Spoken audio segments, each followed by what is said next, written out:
Vendredi. Mais d'abord, notre rendez-vous avec la conseillère juridique de Week-end Première, donc Alicia Mazouz, qui nous a rejoint aujourd'hui. On va parler de promiscuité, des nuisances du voisinage, Alicia, avec, par exemple, vous voyez, 8h50, Ah non. et paf, le voisin, ton sa pelouse. Guillaume, la tondeuse. Est-ce que je file au commissariat, est-ce que je porte plainte immédiatement contre lui? Non, vous n'allez pas porter plainte. Alors, déjà, la plupart des contentieux en matière de troubles vont se résoudre d'un point de vue civil. Ok. Donc, laissons les forces de l'ordre de côté pour l'instant.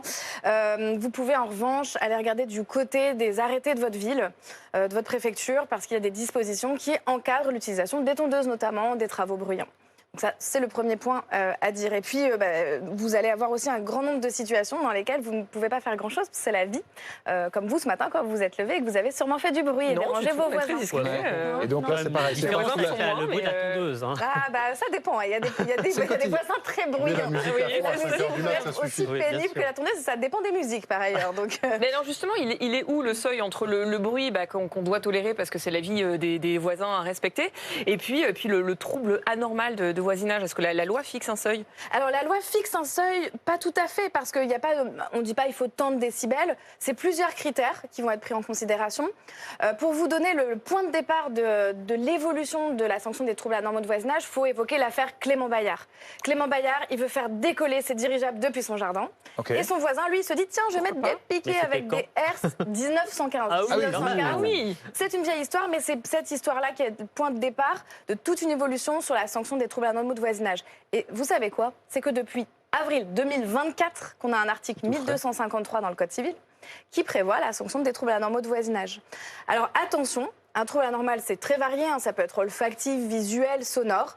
Mais quand vous vous installez quelque part, il faut faire attention à ce qui se passe dans l'environnement quand vous achetez, quand vous louez, parce que vous ne pourrez pas reprocher un trouble préexistant.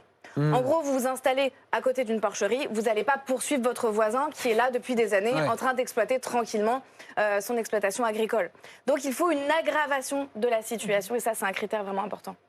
Trouble olfactif, donc la porcherie, on avait compris. Visuel et sonore, ça peut être quoi alors, par exemple? Alors visuel, bon là, en jurisprudence, on a foison d'exemples. Je vous ai retrouvé un exemple qui est intéressant. Vous avez une personne qui a mis plein de ballots de paille à côté du terrain de son voisin, vraiment à la frontière, Ok. et puis plein d'encombrants, de la ferraille, des carcasses, Ah des tonnes de choses. On lui reproche par ailleurs d'avoir mis ça bien collé à la propriété de ses voisins. Donc là, vous voyez, il y a aussi un petit peu de provocation. On a plein de situations comme ça, de provocation. Et là, le voisin gagne. Alors là, le voisin a gagné bien sûr dans cette affaire. En plus, la paille, c'est inflammable. Donc les juges ont dit Oui. par ailleurs En plus, qu'il y avait un danger danger, supplémentaire. Au-delà du trouble visuel, vous avez aussi par exemple une personne qui a emmené un chien la nuit sur un terrain en travaux et ce chien aboyait toute la nuit. Vous avez aussi un voisin qui met une chenille carrément sur le mur mitoyen. Toute la nuit aussi, clairement, pour nuire à son voisin. Et ça, on peut faire quelque chose, par exemple, contre le chien, pour le coup. Ça, bien sûr, ouais. On va pouvoir faire quelque chose. Bon, déjà, on essaie de trouver une solution pour résoudre son parce problème que- à l'amiable. On envoie des courriers, on laisse des traces écrites, c'est important, on discute, mais on laisse des traces écrites. On cherche des preuves, photos, enregistrements. Pourquoi pas avoir un recours à un commissaire de justice, huissier, aujourd'hui, le commissaire de justice, on les appelle comme ça. Ah, ok. Eh oui, ils ont changé de nom.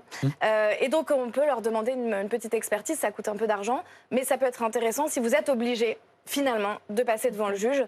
N'oubliez pas, au passage, la conciliation. Il faut essayer de trouver un mode de règlement amiable pour la plupart de ces contentieux avant de pouvoir saisir un juge. Ça se tranche rapidement, lentement. Ah oui, ça dépend, j'imagine, des dossiers. Tu disais, il y a un site qui est pas mal fait, sur lequel on peut retrouver des conseils, justement, quand on est confronté à ça et on ne sait pas forcément. Oui, tout à fait. C'est le site Service Public.